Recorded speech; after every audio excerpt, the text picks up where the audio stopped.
things you should have eaten as a South African, part 2. Now, number 1, we got biltong, bro.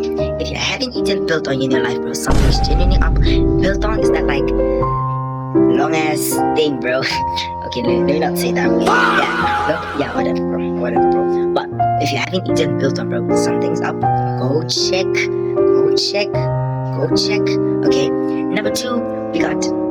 Yeah, I don't know how I'm gonna say this, bro. But we got ikotapay. Yeah, ikotapay. You all know what this is, boy. So if you haven't eaten this, bro, I don't know, something is up. I mean, this we eat it most of the time, boy. Like if you live in like the hood, bro, this is what you eat, dog. When you're like, damn, hungry, cause you know, it'll get you there. And then number 3, we got pop and milk, bro. Pop and milk, bro.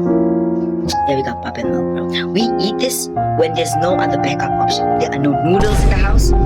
There's no eggs in the house. There's no bread in the house, bro. And there's only pop, bro. You gotta go and eat pop and milk, bro. That's the only way, dog.